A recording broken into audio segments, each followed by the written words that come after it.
Ghibah ni apa kategorinya Ustaz? Menyebut kebaikan orang ghibah tidak? Tentu tidak. Kalau menyebut keburukan orang, nah Fir'aun itu kita sebut keburukannya, itu ghibah tidak? Tidak. Ghibah menyebut keburukan untuk menjatuhkan orang, untuk merendahkan orang. Tapi kalau kita sampaikan misalnya nih ke anak kita, kawan kita, jangan sampai kau seperti itu nak, jangan sampai kau hidup orang seperti itu, begini-begini. Diambil pelajaran untuk kehidupan dia, bukan untuk menyebarkan aib orang. Ini yang banyak akan terjadi sebelum tanggal 14. Ini banyak terjadi Bapak Ibu. Nah, 14 Februari inilah yang paling banyak terjadi. Saya khawatir inilah yang menyebabkan sebagian orang Islam itu nanti yang mendapatkan azab dalam kuburnya. Jadi bagaimana sebenarnya solusinya Ustaz? Ya, solusi tak perlu menjelekkan orang, tak perlu menyebut keburukan orang. Apalagi apa masalah sekarang ini, kalau bahasa orang-orang yang caleg itu, sampai saya program kita, udah nanti siapa yang memilih, maka kita pun akan lega ketika keputusan itu menjadi keputusan masyarakat Indonesia. Karena kalau menjelekkan itu, apalagi sampai menceritakan keburukan-keburukan, khawatirnya orang itu tidak ikhlas, lalu kemudian kita bawalah mati apa yang sudah kita lakukan itu. Jadi kalau sudah terlakukan selama ini, ya istighfar, minta ampun kepada Allah, mudah-mudahan Allah ampunkan itu. Ada satu kisah Bapak Ibu.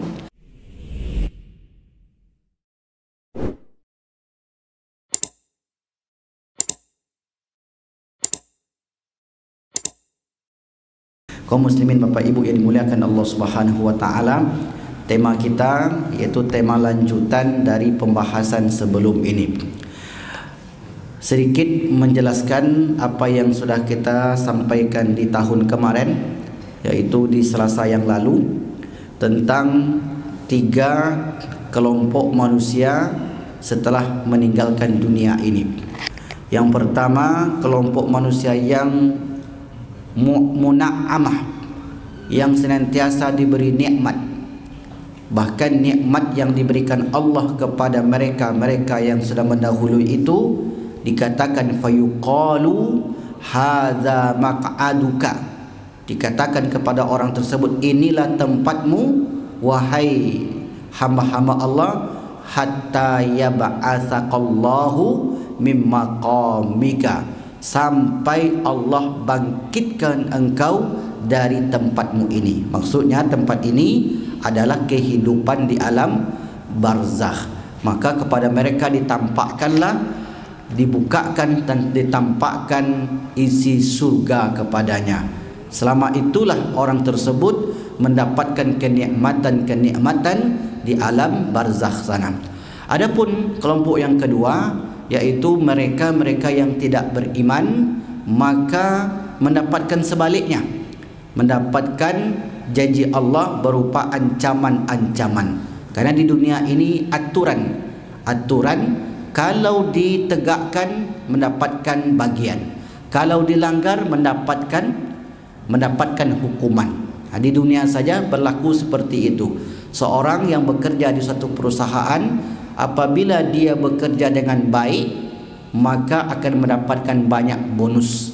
Sebaliknya, apabila banyak melanggar, terlambat dan seterusnya, maka mendapatkan SP 1, 2 dan mungkin sampai dikeluarkan. Ilustrasinya begitu. Nah, ini kelompok yang kedua, mereka yang tidak beriman kepada Allah, atau yang kita sebutkan orang-orang munafik secara keimanan.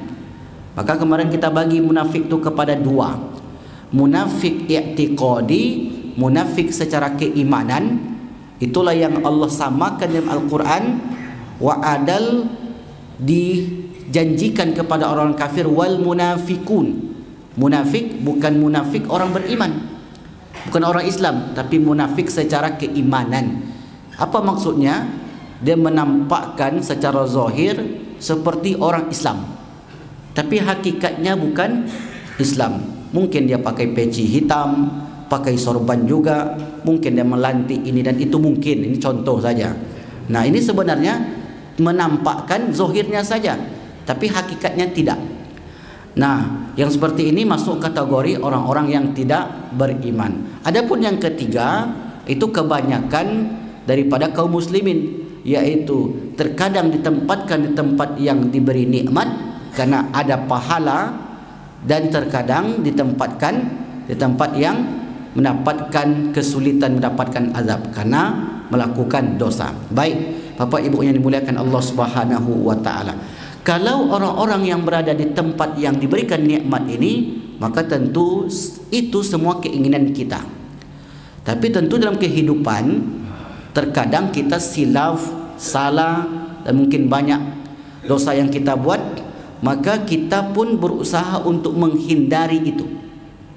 Kalau saya gambarkan begini, ketika kita berada di jalan lalu lintas, di situ ada aturan, ada jalan itu yang hanya boleh satu arah, ada jalan yang mesti ada lampu merahnya, jalan mesti harus begini.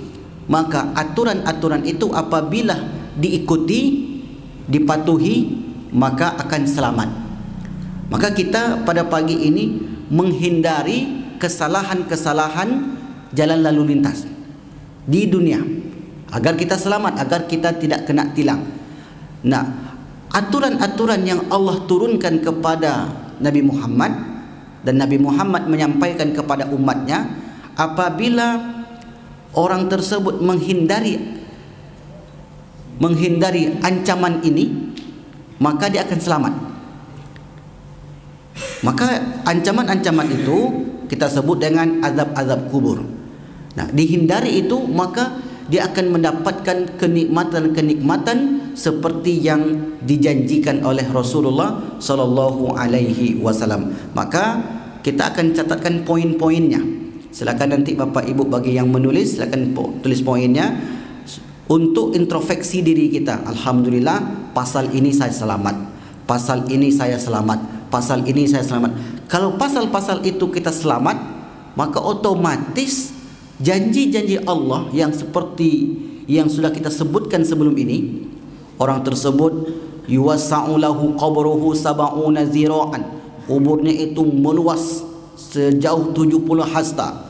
Kemudian diganti oleh Allah rumah yang dia tinggalkan di jalan cemara itu dengan rumah yang baru. Kan begitu kemarin hadisnya kan? Wa abadil hudaran khairan min darihi, yang di jalan Ronggoworsitu itu ditinggalkannya, tapi Allah ganti yang lebih besar daripada itu. Daran khairan min darihi, keluarga anak cucu yang ditinggalkannya, ahlan khairan min ahli, diganti dengan keluarga yang baru di sana. Wa zawjan khairan min zawjihi, kawan yang ditinggalkan bersama-sama yang hidup di dunia ini diganti pula oleh Allah dengan kawan-kawan yang baru. Nah, ini yang akan kita tuju. Tapi tentu dalam kehidupan ini banyak halangan dan rintangan. Sebab dunia disebut dengan darul fitnah, ujian. Banyak sekali ujian. Maka kita berusaha untuk menghindari pasal-pasal ini. Baik Bapak Ibu yang dimuliakan Allah Subhanahu wa taala. Pasal yang pertama atau sebab pertama seseorang diazab dalam kuburnya adalah kekafiran. Orang yang tidak beriman. Nah, ini jelas kita tidak masuk dalam kategori itu. Orang-orang yang tidak beriman. Tapi perlu kita sampaikan, apakah orang-orang yang tidak beriman itu akan mendapatkan azab meskipun banyak membantu masjid dan pesantren? Misalnya begitu. Karena hari ini banyak yang mengatakan masuk surga itu yang penting amal. Apapun agamanya itu yang penting dia beramal. Karena wa amilus solihat, beramal soleh. Apakah bisa demikian? Tidak, karena ada passwordnya, ada kata kuncinya. Contoh begini Bapak Ibu, kalau ada orang tak lulus di fakultas kedokteran disebabkan, mohon maaf, tak mampu secara akalnya, tak mampu dia mengikuti ujian, apakah kita bisa katakan kampus ini kampus yang ekstrim, kampus yang menolak orang belajar? Bisa kita katakan demikian? Tidak, karena ada standar-standar yang sudah dibuat di situ. Kalau tidak memenuhi standar itu, maka jangan salahkan pihak kampusnya, jangan salahkan instansinya. tetapi yang disalahkan ketidakcakapan orang itu dalam memenuhi syarat-syarat tersebut. Maka Allah sudah buatkan syarat-syarat agar mendapatkan nikmat-nikmat yang sudah dia janjikan itu. Yang pertama, hindari kekafiran, tidak beriman. Maka insya Allah poin pertama ini kita selamat insya Allah. Maka kita minta kepada Allah, Allahumma khtim lana wa ajalana bihusnil khatimah, istiqamah di jalan agama ini. Dalilnya yaitu Quran surat yang ke-40, Quran surat Ghafir surat ke-40 ayat 45 dan 46. Ayat ini menceritakan tentang Fir'aun. Nah, Fir'aun itu meskipun Bapak Ibu, Fir'aun itu hari ini di Mesir, di Tahrir Square, di dalam kaca di lantai 2, meskipun dia terbaring di situ, Fir'aun itu di alam barzakh sana mendapatkan azab. Karena azab itu bukan perkara zahir, perkara gaib. Ya, gaib yang tidak bisa ditembus oleh akal manusia. Maka perkara gaib mesti kembalikan kepada dalil. Mana dalilnya? Quran surat Ghafir ayat 45-46. A'udzubillahi minasyaitonirrajim. Bismillahirrahmanirrahim. An-naru yu'radu 'alaiha ghuduwan wa 'ashiyya wa yauma taqumus saa'ah adkhilu ala fir'auna asyaddal azab. Ayat ke-45-nya berbunyi, fawaqahu Allahu sayyi'ati ma makaru wa haqa bi ali fir'aun su'ul azab. Fir'aun dan ahli keluarganya, al artinya keluarga, ali Imran, keluarga Imran, ali Ibrahim, keluarga Ali Ibrahim, keluarga Ibrahim, ali Fir'aun, dan keluarga-keluarga Fir'aun kecuali Asia binti Muzahim. Maka Fir'aun dan ahli keluarganya yang tidak beriman, haqa, diliputi oleh panasnya api kubur. An-naru, dan ditampakkan, yu'radu, ditampakkan kepada Fir'aun itu di alam barzakh sana, panasnya api neraka, alaiha ghuduwan wa ashiyya, pagi dan petang. Pagi dan petang, kata para ulama, bukan bermakna di sana ada jam 6 subuh, ada jam 6 sore, ada siang, matahari terbit. Tidak begitu. Ini kiasan bahwasanya pagi dan petang itu maknanya sepanjang masa. Karena dalam ayat ataupun hadis tentang alam barzakh ini Bapak Ibu banyak kiasan.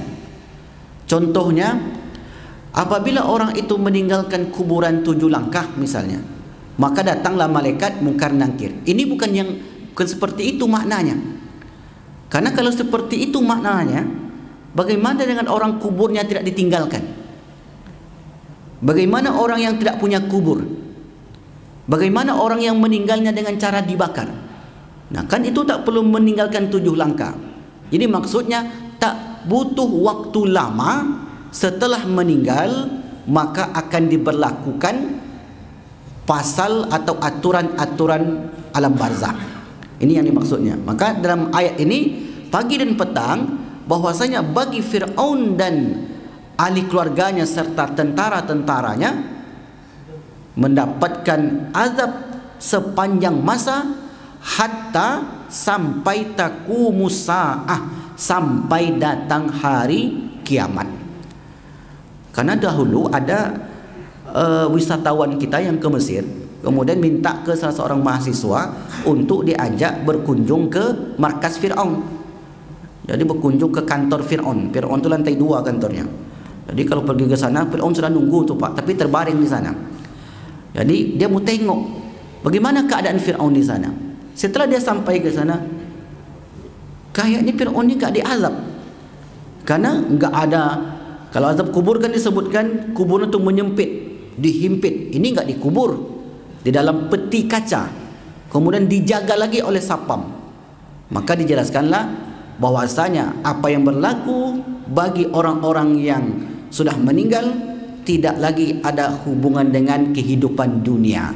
Baik itu orang yang mendapatkan kenikmatan berupa fasilitas yang sudah kita sebutkan sebelum ini, ataupun seperti kondisi Fir'aun ini. Maka Fir'aun dan orang-orang yang semacam Fir'aun, kalau Fir'aun saja, kata para ulama, banyak orang yang semacamnya yang datang setelah itu. Makanya Fir'aun ini kan dijelaskan di Quran surat yang ke-10, surat Yunus ayat yang ke-90, 91 dan 92. Allah katakan, wajawazna bi bani Israil al-bahra fa atba'ahu fir'aunu wa junuduhu baghyan wa adwa hatta idza adrakahul gharaq. Ujung ayat itu menyebutkan begini, fal yauma nunajjika bi badanika litakuna khalfaka ayah. Maka pada hari ini kami selamatkan badanmu, maksudnya jasadmu wahai Fir'aun, agar menjadi pelajaran bagi orang yang datang kemudian. Karena ketika itu Bapak Ibu, yang ikut tenggelam bersama Fir'aun itu banyak sekali, dan yang dimumikan juga jumlahnya banyak. Tetapi kenapa hanya jasad Fir'aun saja yang bertahan? Diteliti oleh seorang profesor dari Prancis, Profesor Maurice namanya. Diteliti, bingung sampai di sana. Semestinya setiap jasad yang dimumikan mampu bertahan seperti jasadnya Ramses II ini. 4.000 tahun sebelum Masehi tambah 2.000 tahun setelah Masehi, berarti 6.000 tahun lebih. Lalu mengapa hanya jasad Fir'aun saja yang utuh? Akal manusia tak sampai ke sana. Akhirnya dia mulai pun bertanya kepada para ulama di Timur Tengah, diberilah jawaban Quran surat Yunus ayat yang ke-92-nya. Kami selamatkan badanmu pada hari ini agar menjadi pelajaran bagi orang-orang yang datang kemudian. Akhirnya Bapak Maurice ini masuk Islam karena melihat, menyaksikan betapa hebatnya Al-Quran. Informasinya tak pernah berbohong. Itu ternyata Bapak Ibu hebatnya kitab suci Al-Quran kita ini. Lalu kemudian dikatakan lagi kepada Fir'aun nanti di akhirat, adkhilu ala fir'auna asyaddal azab, masukkanlah Fir'aun ini ke dalam azab yang pedih. Ini kisah tentang Fir'aun dan sejenisnya. InsyaAllah poin pertama ini kita selamat. Poin yang kedua yaitu kesyirikan. Nah, syirik yang dimaksud di sini adalah menyembah selain kepada Allah. Ada kafir musyrik, sudah kafir musyrik, menyembah selain pada Allah. Ada orang yang musyrik. Musyrik artinya menyembah selain kepada Allah.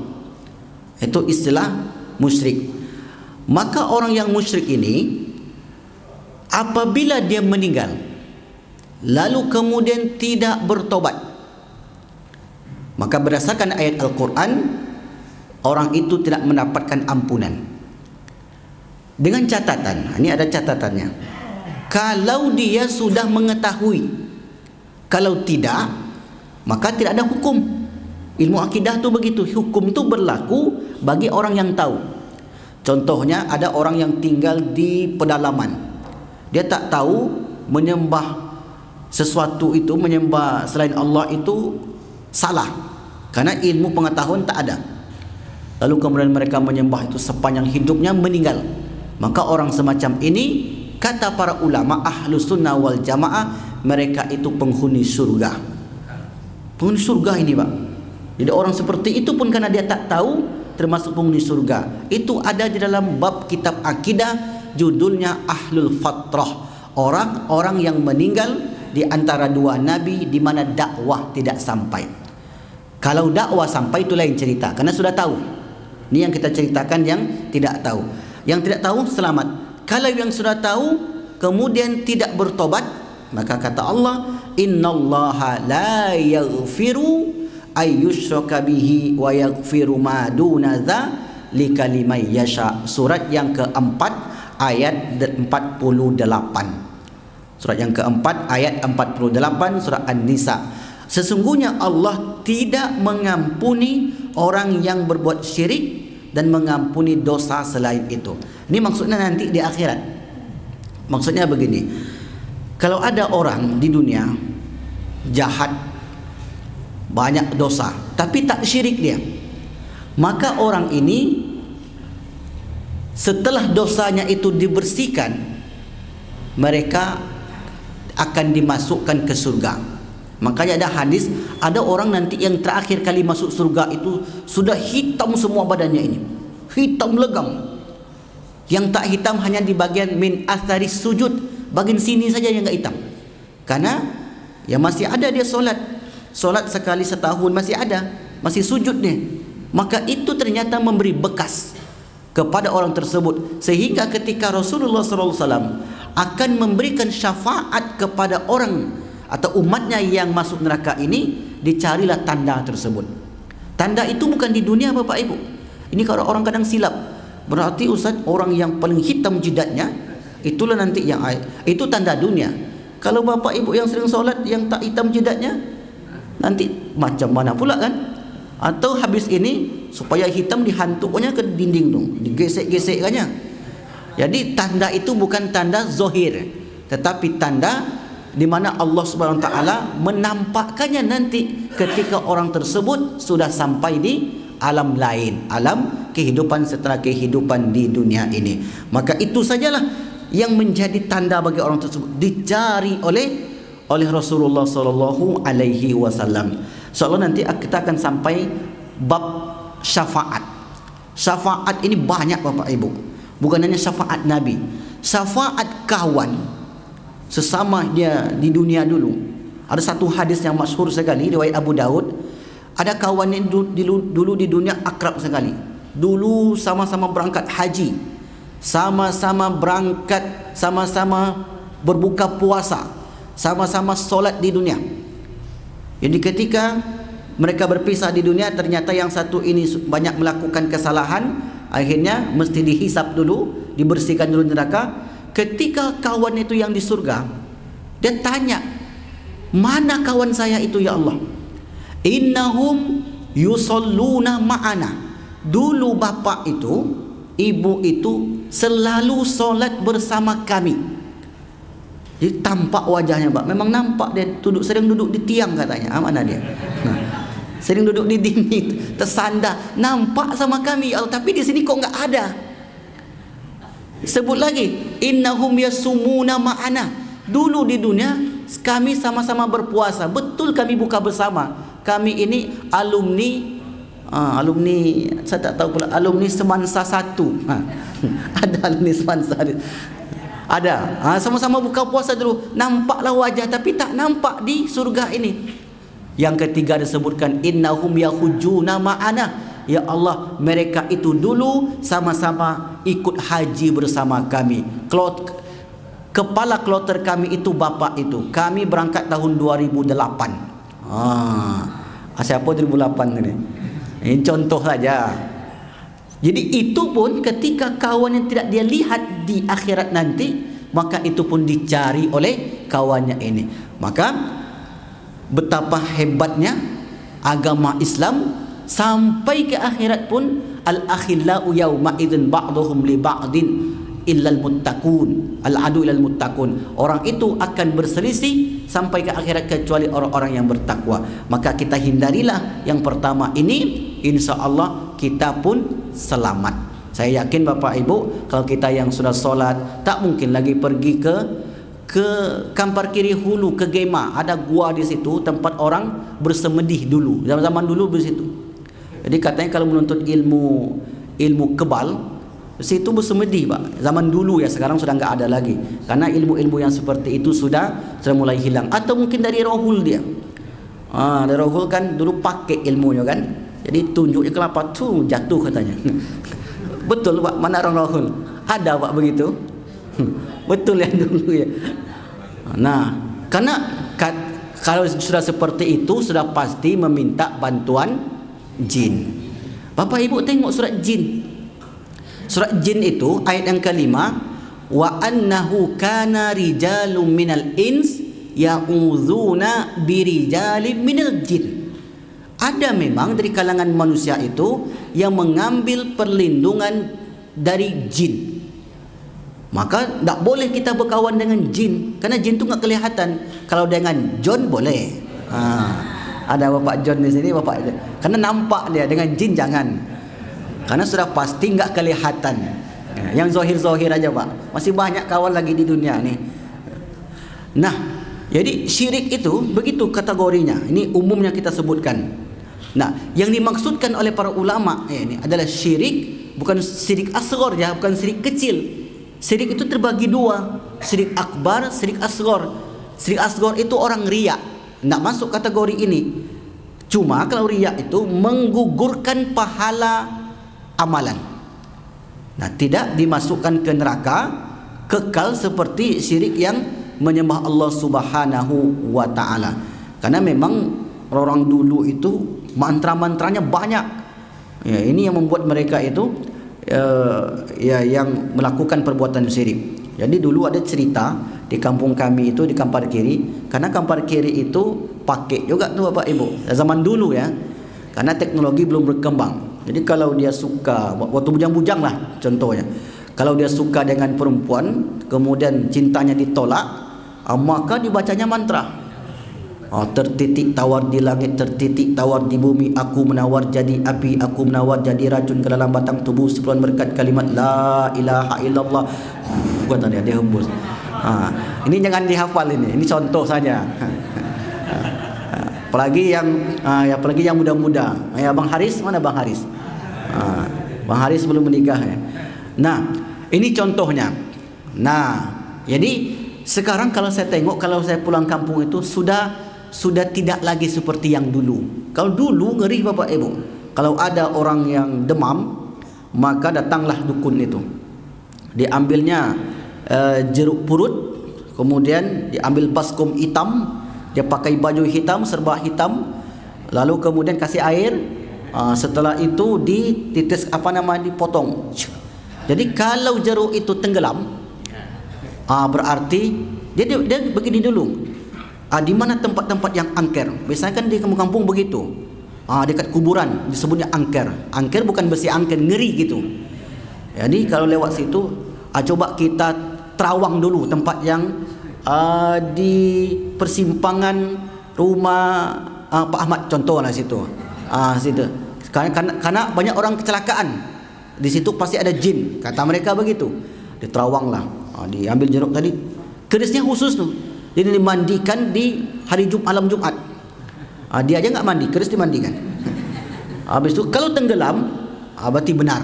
Berarti jin yang di sana lah yang menjaga itu. Tapi sekarang sudah mulai hilang. 5 tahun terakhir masih ada Bapak Ibu. Jadi dia dukun juga. Jadi jangan pergi ke sungai jam 5 kata dia. Kenapa? Saya tengok tadi tuyul berjejer duduk di tepi sungai itu kata dia. Memang hebat sekali. Tapi bagi orang yang logikanya itu kuat, dia nggak percayanya begitu. Karena bagi dia demam atau tidak demam itu tergantung cuaca.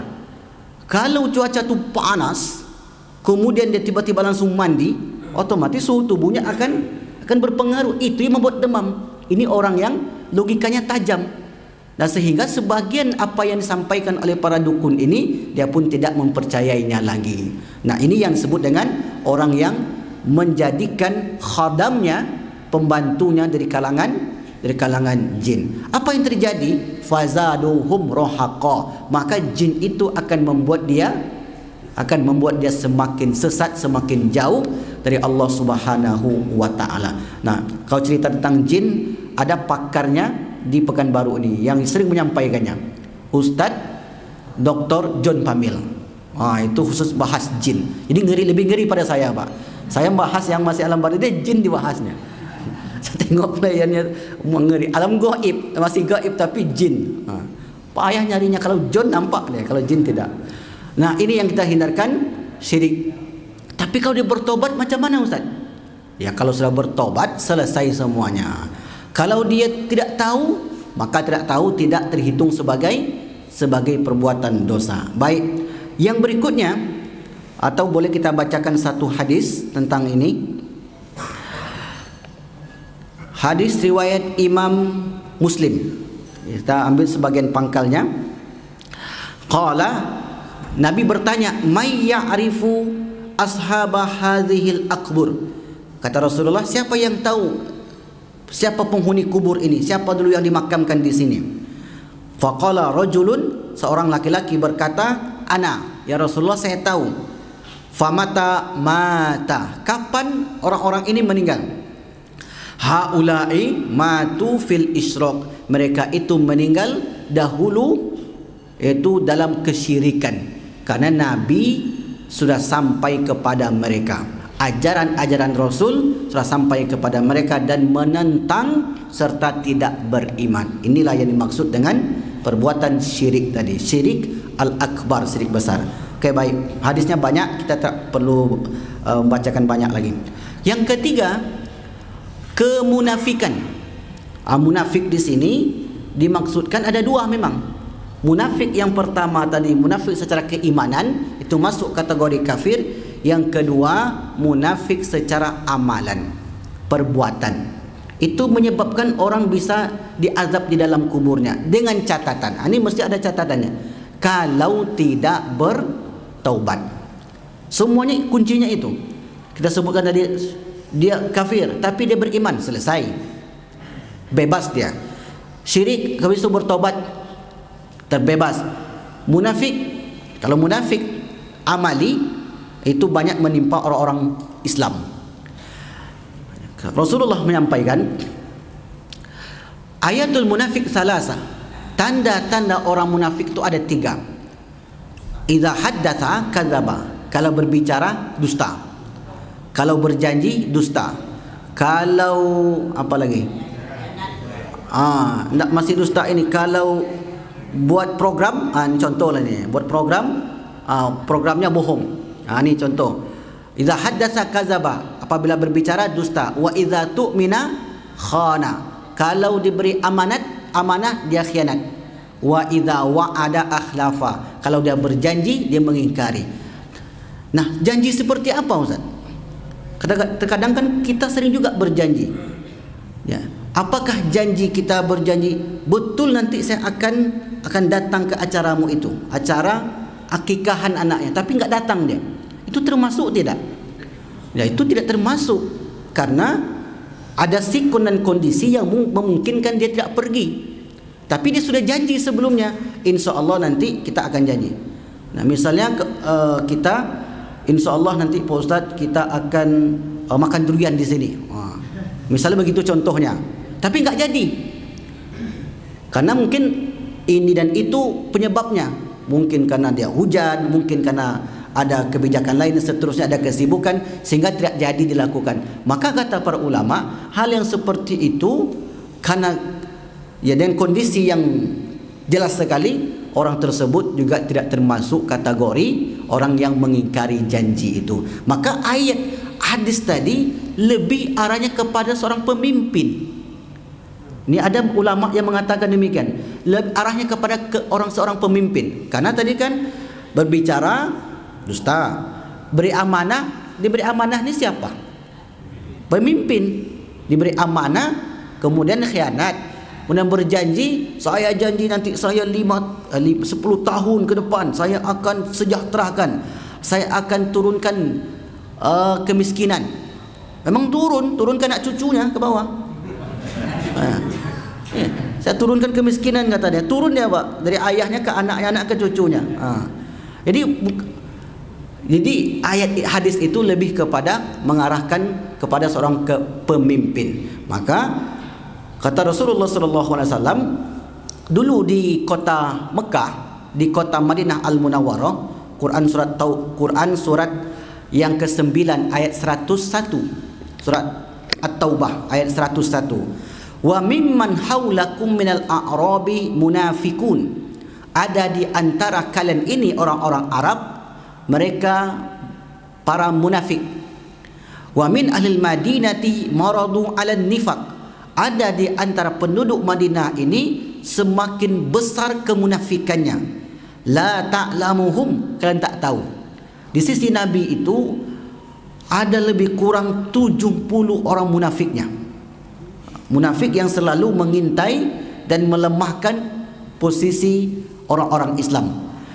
La ta'lamuhum, kata Allah, kalian tak tahu siapa mereka. Nahnu na'lamuhum, kami yang tahu. Karena memang sulit untuk mendeteksi orang-orang munafik ini. Sanu'adzibuhum marrataini thumma yaruddu ila azabin azim.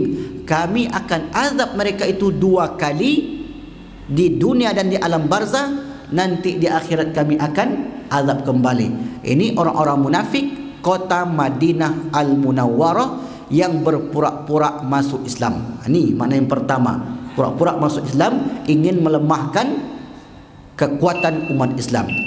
Yang kedua, di zaman Nabi itu memang jarang sekali para sahabat itu yang munafik. Yang kedua, maknanya menjelaskan di masa yang akan datang, berarti masa setelah Rasulullah sallallahu alaihi wasallam, akan banyak orang-orang di sekitar kalian. Karena hadis ayat itu kan enggak mungkin untuk di situ saja Bapak Ibu. Memang konteksnya untuk Nabi, tapi di sekitar kalian nanti juga akan banyak orang-orang seperti itu. Maradun 'alan nifaq, mereka semakin dalam kemunafikannya terhadap kalian orang-orang yang beriman. Nah, itu yang ketiga. Yang keempat berkaitan dengan umat Islam yang lebih mendalam, yaitu orang yang tidak tuntas bersuci. Ini lebih spesifik dia. Jadi di sinilah pentingnya bab toharo. Nah, misalnya begini, tak tuntas itu, tak beres bersuci, bukan tak tuntas, tak beres bersuci. Misalnya setelah buang air dia tak beristinja atau tidak membersihkannya. Air tidak ada, bisa dengan tisu. Apa korelasinya antara orang yang tidak istinja atau tidak taharo dengan azab kubur? Kata para ulama begini, karena dia tidak bersihkan tadi, habis buang air kecil, maka menempellah di pakaiannya, kemudian dibawanya solat, otomatis solatnya tidak sah. Kalau solat tidak sah, berarti sudah melanggar aturan. Kalau melanggar aturan, mendapatkan balasan ancaman daripada Allah Subhanahu wa taala. Itu yang pertama. Yang kedua, yang tidak membersihkan ini betul-betul tidak dibersihkannya. Air ada di situ, kemudian mungkin air tidak ada tapi tisu ada di situ, memang disepelekan, bahkan dianggap remeh perkara toharo ini. Maka itu termasuk meremehkan ajaran daripada ajaran Islam. Kalau kami yang, mohon maaf, kalau kami yang kena penyakit khusus ni macam mana Ustaz? Karena terkadang penyakit orang tua tak tahan. Maka bagaimana caranya? Ya, ketika dia ruku maka meneteslah, atau mungkin ketika dia sujud menetes. Kalau seperti itu masuk kategori atau tidak? Nah, ini masuk bab fikih ni Bapak Ibu. Detailnya nanti silakan Bapak Ibu tanyakan ke Dr. Mawardi. Nah, saya akan jelaskan secara umum saja. Orang yang seperti itu maka boleh dia memakai pempes atau apa, karena itu masuk kategori darurat. Karena memang bukan keinginan dia. Dulu Ali bin Abi Thalib itu ada satu penyakit yang menimpa beliau. Mohon maaf saya sebutkan bahasanya, mazinya selalu keluar. Kalau sudah dingin sedikit keluar. Maka ketika hal itu terjadi, beliau langsung wuduk lagi, bersihkan, wuduk lagi. Sekiranya ada orang tua kami yang mengalami penyakit itu, maka tak apa-apa, ketika akan terasa pergi ke kamar mandi, habis itu balik lagi untuk mengamankan solat saja. Kalau setelah itu kan tak ada masalah. Dalam pengajian ini enggak mesti kita berwudu, dalam berzikir kita enggak mesti berwudu, enggak mesti. Kalau harus, kalau lebih bagus berwudu, kalau tidak mampu tak ada masalah. Tapi kalau solat, maka syaratnya adalah berwudu. La yatimul wajibu illa bihi fahuwal wajib. Yang wajib itu tak sempurna, yaitu solat, kecuali wudu itu sah. Sesuatu yang wajib itu tidak sempurna kecuali disempurnakan oleh yang wajib, yaitu ambil wudu. Baik, ini yang keempat. Yang kelima, namimah, orang yang melakukan adu domba. Ini yang banyak, lakukan adu domba. Syirik sudah tinggal, kafiran sudah tinggal, kemunafikan tidak dibuat, toharo sudah tuntas, kemudian adu domba. Adu domba ini kalau dilakukan kemudian tidak bertobat, maka kata Rasulullah sallallahu alaihi wasallam, azabul qabri salasu aslasin. Azab kubur tu ada 3: ghibah, namimah, dan baul. Ghibah menyebut keburukan orang lain. Kalau selama ini sudah terlakukan, macam mana Ustaz? Istighfar. Kalau dengan orangnya itu, maka selesaikan secara manusiawi. Hubungan dengan Allah selesai dengan bertaubat, taubatan nasuha. Hubungan dengan manusia mesti selesaikan secara manusiawi. Nah, ghibah, kemudian namimah. Namimah itu mengadu domba. Kemudian baul, orang yang tidak tuntas bersuci tadi. Ghibah ini apa kategorinya Ustaz? Menyebut kebaikan orang ghibah tidak? Tentu tidak. Kalau menyebut keburukan orang, nah Fir'aun itu kita sebut keburukannya, itu ghibah tidak? Tidak. Ghibah menyebut keburukan untuk menjatuhkan orang, untuk merendahkan orang. Tapi kalau kita sampaikan, misalnya nih ke anak kita, kawan kita, jangan sampai kau seperti itu nak, jangan sampai kau menjadi orang seperti itu, begini-begini. Diambil pelajaran untuk kehidupan dia, bukan untuk menyebarkan aib orang. Ini yang banyak akan terjadi sebelum tanggal 14. Ini banyak terjadi Bapak Ibu. Nah, 14 Februari inilah yang paling banyak terjadi. Saya khawatir inilah yang menyebabkan sebagian orang Islam itu nanti yang mendapatkan azab dalam kuburnya. Jadi bagaimana sebenarnya solusinya Ustaz? Ya, solusi enggak perlu menjelekkan orang, enggak perlu menyebut keburukan orang. Apalagi apa masalah sekarang ini, kalau bahasa orang-orang yang caleg itu, sampainya saya program kita, udah nanti siapa yang memilih, maka kita pun akan lega ketika keputusan itu menjadi keputusan masyarakat Indonesia. Karena kalau menjelekkan itu, apalagi sampai menceritakan keburukan-keburukan, khawatirnya orang itu tidak ikhlas, lalu kemudian kita bawalah mati apa yang sudah kita lakukan itu. Jadi kalau sudah terlakukan selama ini, ya istighfar, minta ampun kepada Allah, mudah-mudahan Allah ampunkan itu. Ada satu kisah Bapak Ibu sebagai penutup. Orang itu masih hidup, dulu pernah menjadi orang penting di zaman Pak Soeharto, namanya Pak Harmoko. Jadi ibu ini di zaman itu luar biasa, semua perkara buruk itu disebutkannya, dicacinya, ini itunya. Sampailah suatu ketika, mungkin tahun 2008 atau 2000 berapa, ketemulah ibu ini dengan bapak tadi di Masjid Al-Aqsa. Karena sewaktu itu masih bisa pergi. Sampai di situ bilang, Pak, saya mohon maaf Pak, selama ini saya begini. Rupanya bapak ini, kata dia, semua keburukan orang kepada saya sudah saya maafkan. Kita berharap juga seperti itu Bapak Ibu. Apa yang sudah kita lakukan ini tanpa sengaja dulu, mungkin karena keawaman kita, karena mungkin emosi dan seterusnya, mudah-mudahan orang itu memaafkan kita dan kita pun memaafkan orang lain. Maka inilah waktu itu saya diskusi dengan Pak Ilyas. Saya kalau sebelum tidur itu Ustaz, saya maafkan dulu kesalahan orang, kesalahan kawan saya ini, kesalahan kawan saya ini, supaya saya tenang kalau nanti Allah panggil malam ini. Pernah saya dengar begitu dulu. Jadi memang begitulah ajaran tasawuf itu, memaafkan segala kesalahan orang sebelum kita meninggalkan, sebelum kita tidur. Nah, kita usahakan seperti itu. Mudah-mudahan kita pun terhindar dari pasal 6 pasal tadi, kekafiran, kemusyrikan, kemunafikan, kemudian toharo yang tidak beres, yang kemudian namimah, dan satu lagi ghibah. Mudah-mudahan kita hindari yang 6 ini, maka insya Allah fasilitas yang Allah siapkan itu kita peroleh nantinya. Amin, amin ya rabbal alamin. 6 yang sudah kita jelaskan, tinggal 6 lagi. Jadi ada 12 dalam buku kita ini.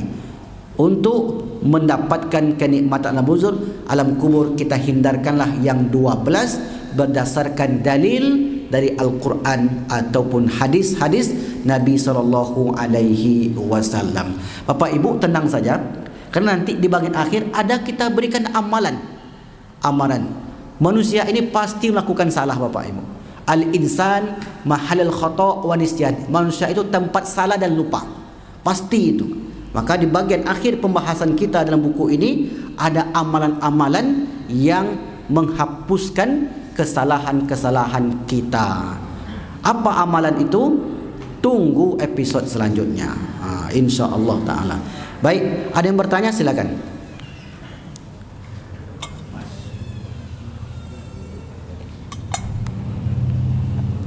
Alhamdulillah, pas. Berarti paham semua. Ya, saya heran nih Bapak Ibu, paham atau tak ngerti? Paham insyaAllah. Karena pembahasan kita ringan kan, poin-poin aja insyaAllah. Paham insyaAllah. Nah, dan saya yakin kita semua sudah menuju ke arah itu. Sudah menuju untuk meninggalkan hal-hal yang dapat membahayakan dan menyulitkan kita setelah kehidupan di dunia ini, insyaAllah. Amin. Amin ya rabbal alamin. Kita doa untuk kebaikan kita. A'udzubillahi minasyaitonirrajim. Bismillahirrahmanirrahim.